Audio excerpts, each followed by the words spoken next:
Hey, Abe, Yes, sir. we're still waiting on a few more people. All right, just let us know when you're ready. Okay.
Thanks, everybody, for getting with us. They're just getting set up, and we'll be starting shortly.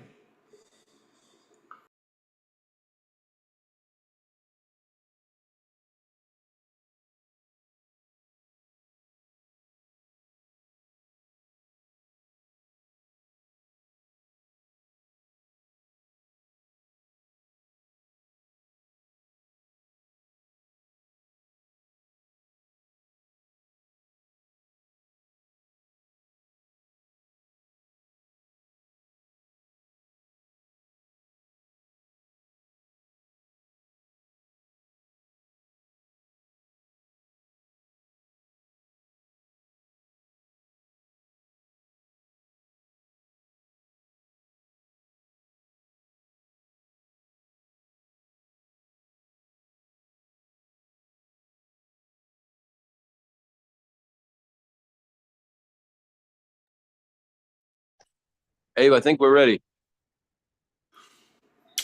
Looks good. Go for it. Let me back up a little bit more, or is that good? You're all set. All right, perfect. Thank you, Well, it shifted back a little bit. Chris. Welcome to Tennessee Valley Unitarian Universalist Church for this very important act of social witness. Many years ago, I was at the Children's Defense Fund, and I heard someone who had been released from the death row and was free say that while he was on death row, many ministers came to talk to him, asking how they could help him save his soul. He said, I don't need somebody to save my soul. I need someone to save my life. And that's why we are here, to save a life. Gary Sutton is listening. Could everybody please introduce yourselves? Please introduce yourselves. G-A-T-H-E-R-C-O-H-E-N, and I'm the private investigator on this case. Gary Sutton is innocent. So if there's anything else that you remember from this press conference, that's the most important thing to remember. This case, as a private investigator, I want to say it is the worst case of injustice that I've ever seen. Gary represents everything wrong with the justice system. It is an example of what happens when the integrity of the investigation is not upheld, when the justice system does not work properly, when people in positions of power do not uphold their integrity and do things the way that things should be done. Gary lost his life because of it. There are 4 victims in this case. Well, more than that if you count families, but specifically Connie Branham, Tommy Griffin, James Dellinger, and Gary Sutton. They are all victims in this. Gary is innocent. I'll just end it on that again. I have investigated this case for 3 years, and it's not a question of what is right, what went right with this case. I'm sorry, it's not a question of what went wrong, it's a question of what went right, because nothing went right from the investigation to the trial to the post-conviction. Gary was done wrong. That's really all I have to say.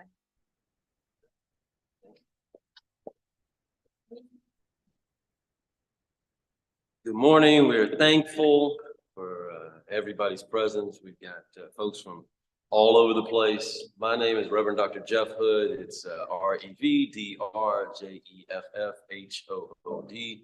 I live in Little Rock, Arkansas, and I've gotten to know this family, Heather and Gary, all the people involved in this situation. And it really is my pleasure to be here, to engage in this really important moment, because we are not just in a place of talking about an innocent man on death row. Certainly, we are talking about an innocent man on death row, but it's even more than that. We're talking about Christmas. And you say, well, wait a second. Christmas? Yes, we're talking about a family that has missed so many Christmases without Gary. We're talking about a family that has been forced to live without Gary for over 3 decades because of the misaction of government, where this idea that we have to charge and convict someone even when we know that the evidence is flimsy. This idea that in a small place where there's less resources, that we have to show out and charge someone and push someone through trial as quickly as possible.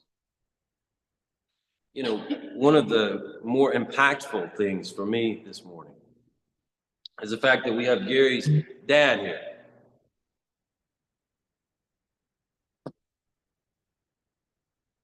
'94, right? Yeah. 94 years young. Yeah, young. Yeah, young. For over 3 decades, the state of Tennessee has deprived this man of time with his son. And at 94 years old, he's still waiting for Gary to come home. Yeah. There's one person in the state that could make this happen overnight, and that is Governor Lee.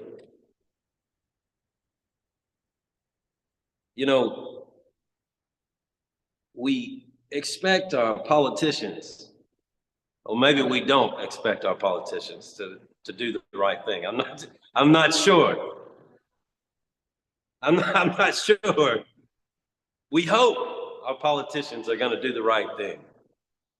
And certainly we hope that Governor Lee is going to do the right thing. But I also want to make it very clear that we are here to hold Governor Lee accountable. We are here because Governor Lee can fix this situation. You have heard from Heather. Heather is brilliant, by the way. This is somebody who has poured her life into this moment, has poured her life into this investigation.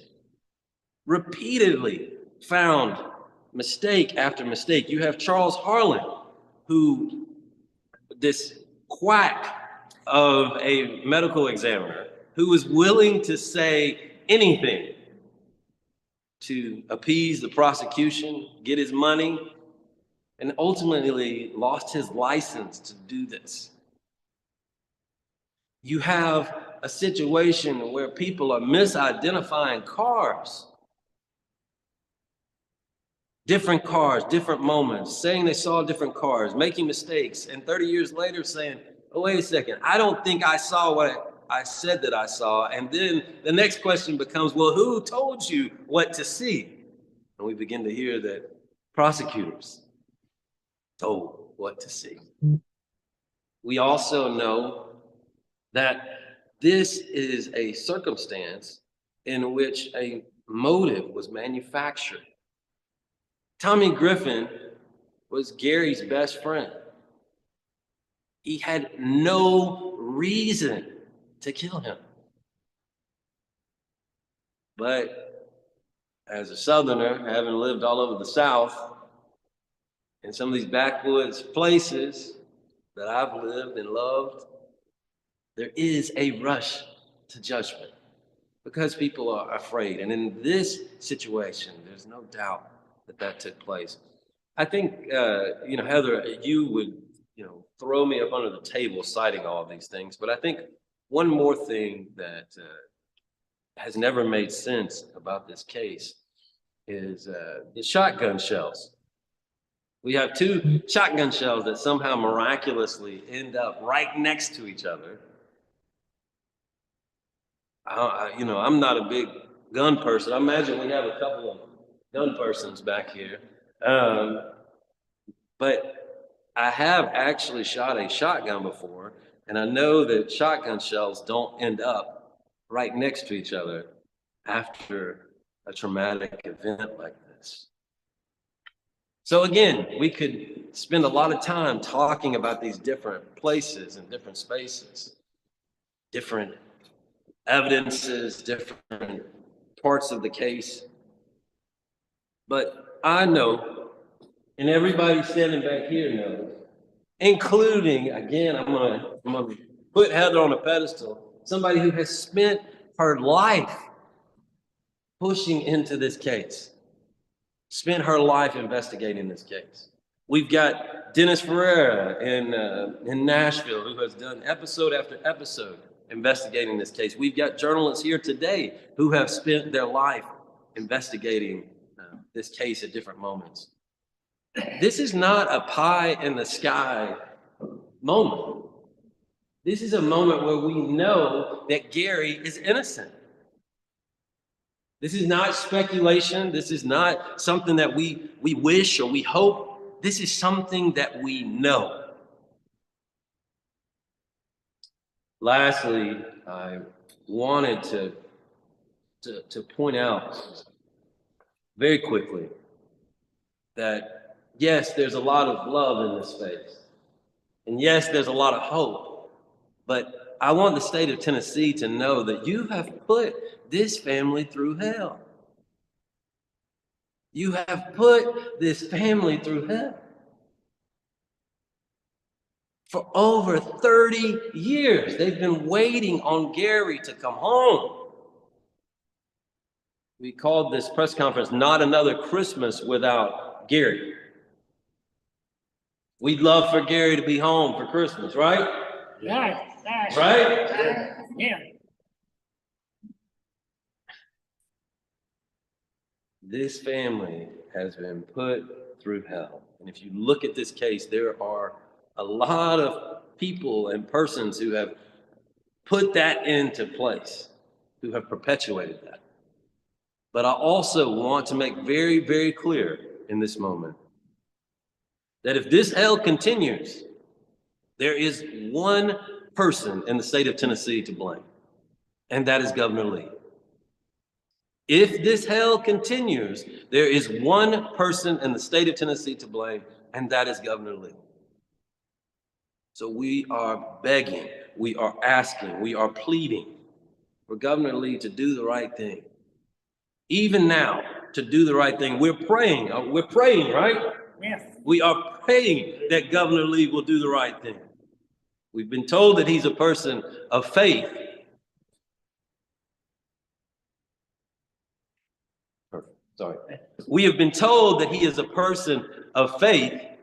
Man, y'all, I apologize. There we go. We have been told that he is a person of faith. And you know, when you start getting Jesus involved, and you start talking about Jesus, that creates a responsibility to live as Jesus has called us to live, to do the right thing. Can't love your neighbor as yourself and leave them to rot in prison when you know they're innocent.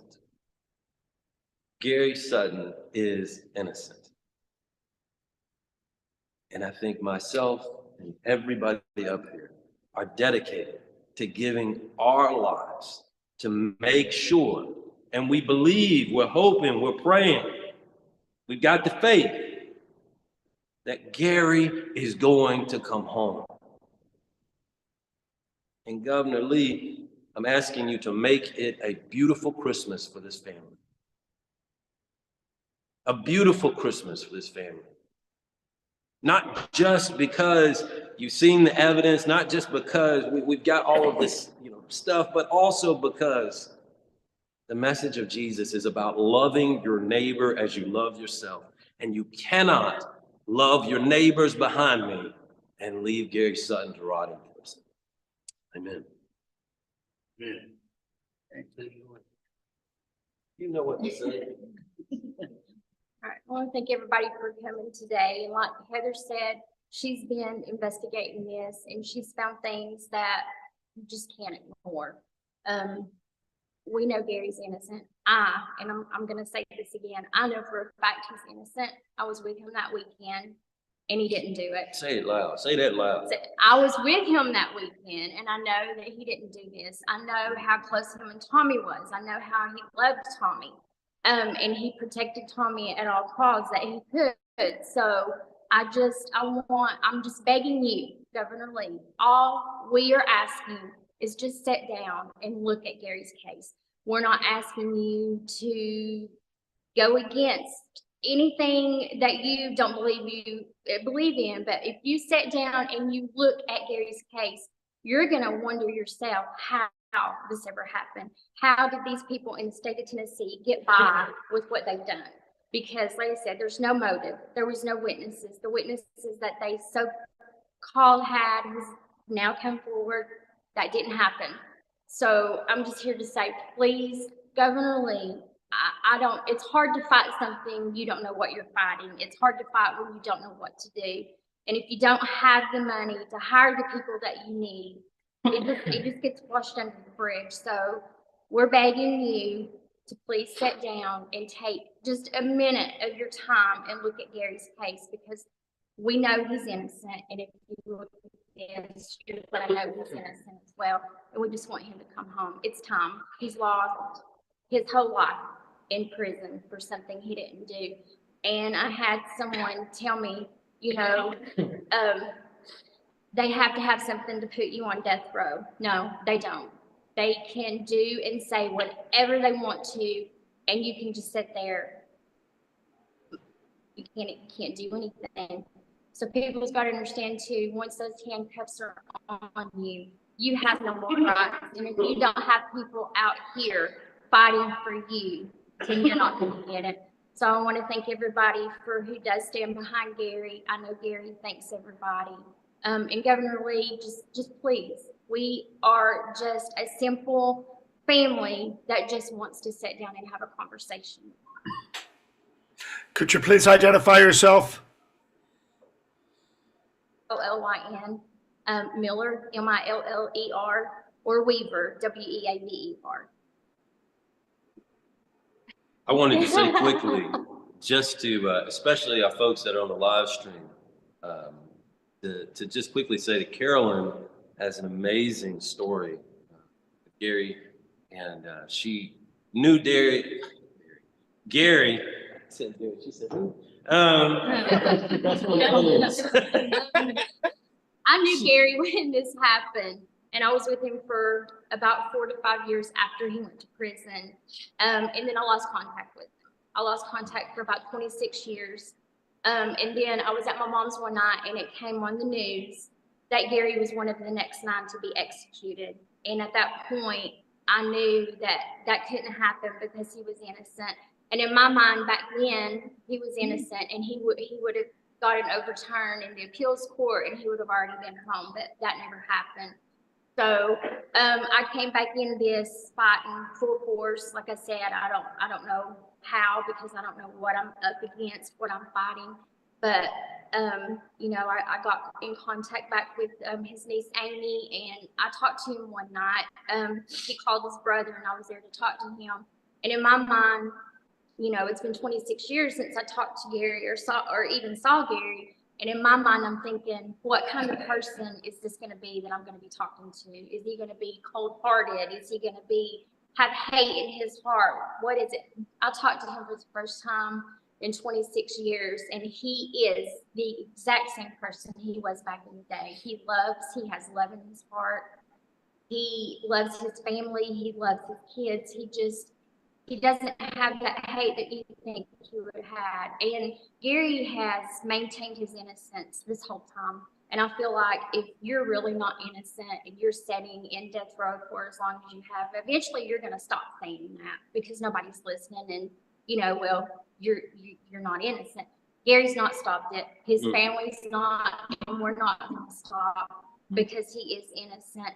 And I wish that people knew Gary. I wish they knew his heart. He has a kind soul. He with everybody. If anybody does anything for him, he does arts. He calls it arts and crafts, but it's really amazing what he does. And he will eventually make you something just to show his appreciation. I mean, who else would do that? A cold-hearted murderer wouldn't do anything like that because they wouldn't care. So that's my story with Gary. We were young when this happened. We were going to get married. We were going to live our lives. Then this happened. I stayed with him, and then I had to go ahead and live my life. And now here I am. I'm back. I guess where I should have been the whole time. So I'm going to fight for him. I don't know how or what, but anybody has any suggestions, we're up to anything. So That's right. That's right. I Jeff, wanted we to have a say question. that we're going to take questions in just a second, but I wanted to say quickly that, you know, this family, I'm telling you, it's amazing how much they have fought for Gary for decades. Decades. I mean, extending all sorts of resources. I think that people don't understand the cost of this injustice. They don't understand the cost of this mistake, this rush to judgment. I also wanted to say that if it wasn't for Carolyn, I don't think Heather would be here. I know I wouldn't be here. And this is the workhorse of Free Gary Sutton campaign, for sure. We're going to take questions really quick, and then Clay is going to end us in prayer. Abe, does anybody on the live stream have any questions or anybody? Yes, James Powell with USA Today asks, given the Unitarian Church's history, how important is the idea of forgiveness in this effort? And that is for you or the Unitarian minister that's there. Chris is here. I'm gonna let him speak to. Come on. Yeah. I wanted to really quick just say how I know Chris. Could you introduce him more fully as well, please? This is Chris Bice. I said it right, Bice? Yeah. I always make sure I want to say it right. CHRISBUICE. Yeah. I'm telling you, I'm an expert. Chris, I met Chris in 2009 or 2010. And Chris is the pastor here at Tennessee Valley Unitarian Universalist. I met Chris because one of my dear friends at seminary, when I was at Emory in Atlanta, was the intern at this church. And so that Chris doesn't have to spend a lot of time describing this, I will quickly describe it. this is a congregation that in 2008 experienced an incredibly horrible tragedy in that a gunman came in and opened fire in this very sanctuary that we are sitting in, and 2 people lost their lives, correct? And multiple people physically injured, psychologically injured, and Chris has really shepherded this congregation through that space and since that time.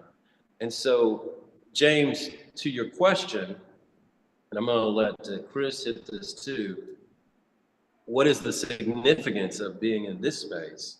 I think that when I was talking to you and when we first talked, there's this push to be a society that is after violence. And this is a congregation that has stood for this after violence. And, he did not hesitate. When I told him about this situation, he did not hesitate to stand with us, to stand with Gary. And, I think it's a beautiful, beautiful moment here to be with you all. So, what I'll say to the question about forgiveness is that Greg McKendry was killed in this sanctuary, and one of the first things I said about him is he was too complicated to be a saint. But I understand every bit of anger people have when someone you know and love is killed. But one night I had a dream about Greg, and Greg appeared to me, and I knew then it was like Greg would not want me to hold on to a grudge. Greg would not want me to hold on to bitterness.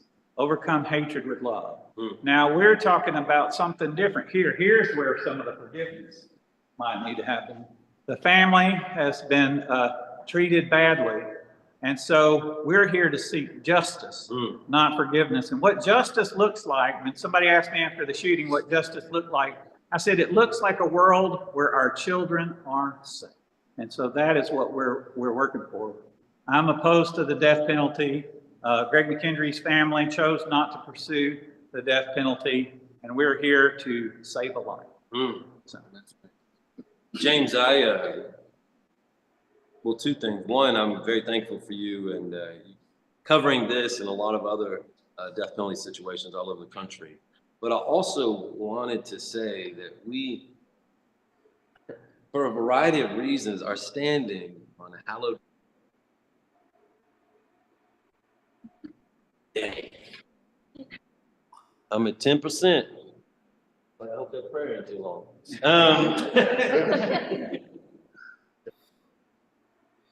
We are standing on hallowed ground, and it's. I think sometimes we forget that it's the ancestors and the people who have come before us that bring us to these spaces, and I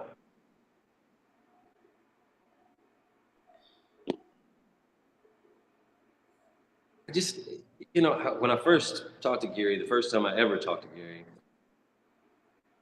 He said, "You want me to tell you my faith?" Gary's a very simple guy.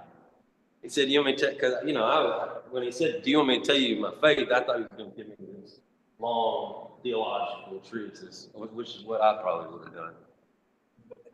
And he said, "Love God, love your neighbor."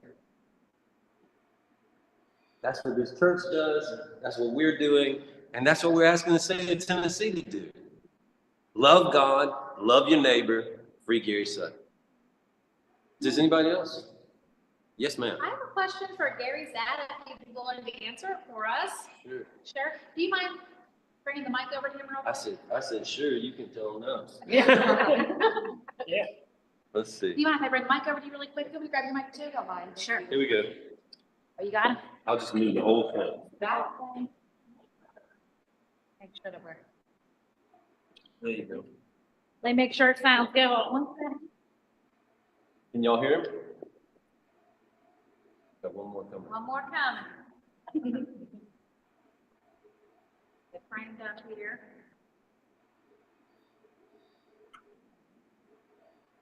Very good too. I think so, yeah. All right. Do you mind looking over at us? Can you say and spell your name for me, please? James. It's okay. James, James Sutton, Sutton. James, how does it feel to see so many people supporting you and your family and your son? How does it feel to have so many people supporting you, Yeah, your family, and your son? right, that's good, boy. Feels good. Yeah, it's good. Feels good. Yeah. Did you expect this many people to be here? No, I didn't think it would. Gary knows that. Yeah, everybody loves Gary. They do. Everybody loves Everybody Gary. loves Gary. He's a sweet. I'm telling you, he probably wouldn't like me calling him a sweet guy, but he is a sweet. No. James, did you ever think he would be in prison this long? Did you ever think it would take this long pushing to fix this? I didn't think it would. No. Yeah. When all of this happened, what was it like for you? When Gary and all that stuff. What was it like? It hurt me. It hurt me, boy. You better believe it. Gary didn't do nothing like that. Gary would never do anything like that. No. He would never do nothing like that. You didn't raise him to do that. Yeah. Right. Do you have a message for Governor Lee? Anything you'd want to say to him? What would you want to say to Governor Lee if you could talk to Governor Lee? Thank you for helping me out and everything. Yeah? Yeah. Free Gary. Yeah, free. Yeah, get Gary out of there. Yeah. Right, that's right. I can get him out of there. Yeah, we're gonna get him out of there. That's Yeah. right. We're gonna get him out. Oh, I hope he, Yeah, we're gonna get him out. that poor little fella, he's fickle. He is. Well, I know he loves you. Yeah, I know he loves me. Yeah. He loves everybody here. Oh, yeah, he loves everybody. Yeah. I think he loves me. Yeah. Guess it depends on what time of day I call him. No, I'm just kidding. Yeah. Anything else? Thank you. Yeah, thank you. They said thank you. Thank you Yeah. for answering the question. Thank you.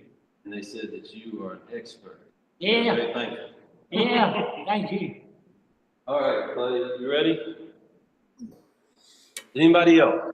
I have a question. Yes, sir. This case involves, there were 2 murders in 2 jurisdictions, and I'm wondering how much of the evidence that you're talking about was presented in both of those trials? Heather? Well,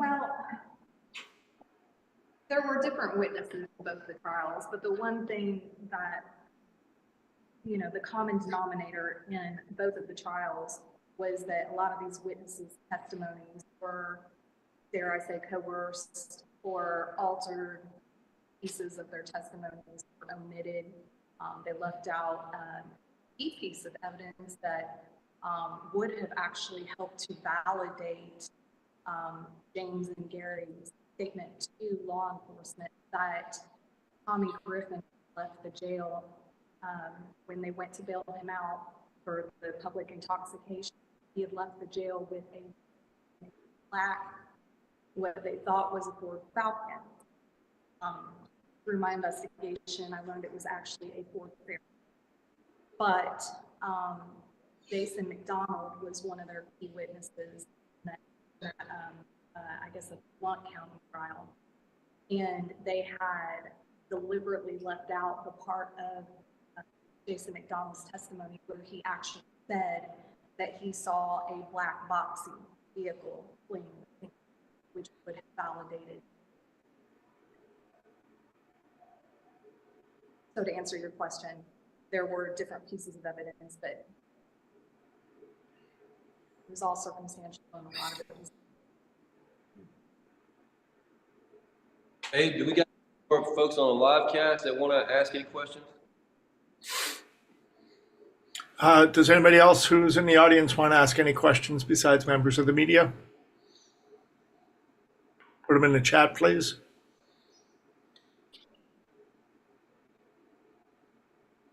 Tell them to hurry up, we're about at 8%. I have a quick question. I believe Carolyn and I talked briefly too, but I reached out to TDOT about executions. We know they're on pause right now because of that flawed protocol. They've told us that the protocol is going to be in place by the end of the year, obviously a couple weeks away. Is Gary or have you all heard anything on that front?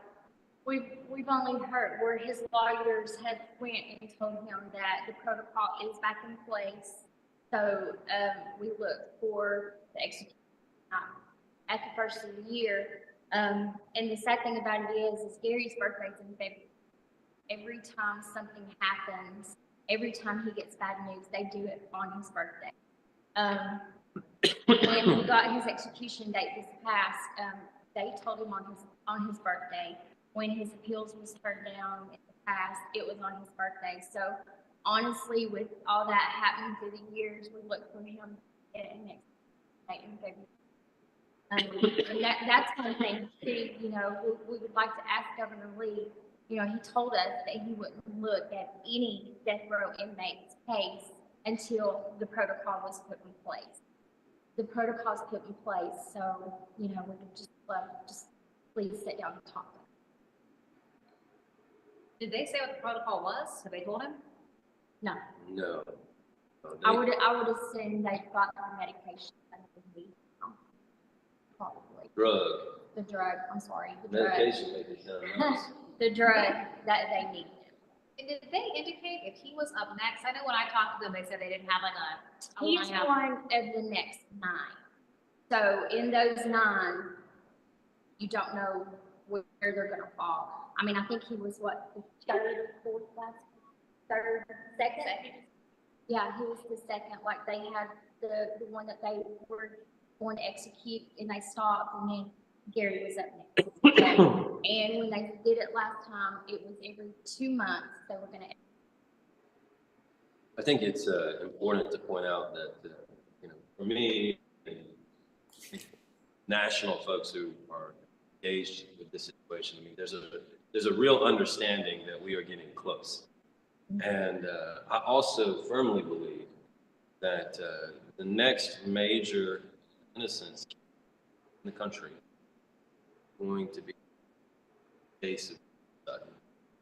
And I think, I mean, we're already fielding phone calls from national outlets that are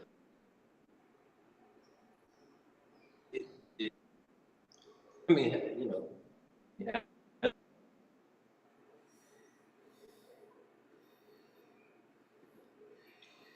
Well, it looks like Reverend Dr. Jeffrey's phone has exhausted its power, so he's out. But they've pretty much completed their press conference, so thank you all for watching. I'm going to share my screen real quick and just share some of the resources that are here on this case and some other things that are going on as well. By the way, my name is Abe Bonowitz with Death Penalty Action, and that's deathpenaltyaction.org. Because this is not a case with an active execution date, you're not going to find it readily on our on the main web page. We do have a page where we list cases of wrongful conviction, and Gary is listed there. But this is the petition. It's pretty basic and highlights the key issues, and we're just beginning to gather signatures on this for presentation to Governor Lee at an appropriate moment, assuming he doesn't act without, based on what has been presented to him already. If you find our webpage at deathpenaltyaction.org, you'll also see petitions and opportunities to engage with other things that are happening right now.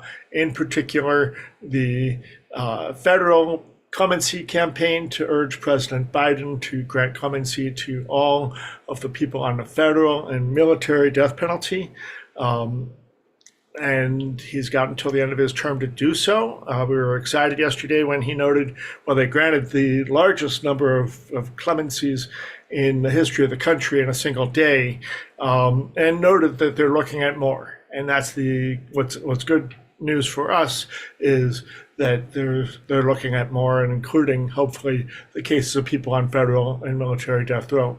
And then these are the executions that are coming up, and in particular, next week in Indiana, if this execution of Joseph Corcoran goes forward, then that will be the first execution in Indiana in 15 years, which will make Indiana the third state in 2024, after Utah and South Carolina, to resume executions after more than a decade without them. Idaho also gave it a try in February and tried again this month, but was unable to. They were halted illegally in February. They had the guy on the gurney poking him with a needle and had to stop because he couldn't get it together. And then as we speak right now in Oklahoma, there is a clemency hearing happening for Kevin Underwood, and the controversy around that is that they are doing it with an incomplete parole board. They need to have 5 people. They had 3.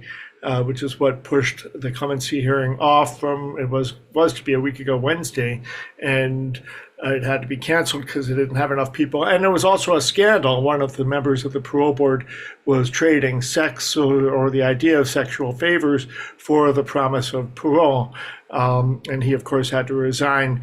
And in any case, after court proceedings, challenging the idea of moving forward with the clemency hearing for Kevin Underwood, unless there's some new news new developments I don't know about yet. That clemency hearing was started about 45 minutes ago and is ongoing. And the state of Oklahoma plans to execute Kevin Underwood at 10 a.m. on the 19th. The state of Indiana plans to execute Joseph Corcoran sometime before dawn, so presumably shortly after midnight on the 18th. And then these other executions are scheduled in 2025. So that's what's happening in addition to other ongoing campaigns. So that's what we've got going on. And because it's Tennessee, we'll take us out with our video from Tennessee here. This is sacred ground. It is tortured ground. And on Thursday night, it's going to be a place of murder. A murder that doesn't have to happen, but one that has happened now over and over and over again under a supposed pro-life governor that could stop any of these murders with a phone call. There is no redemption with the death penalty.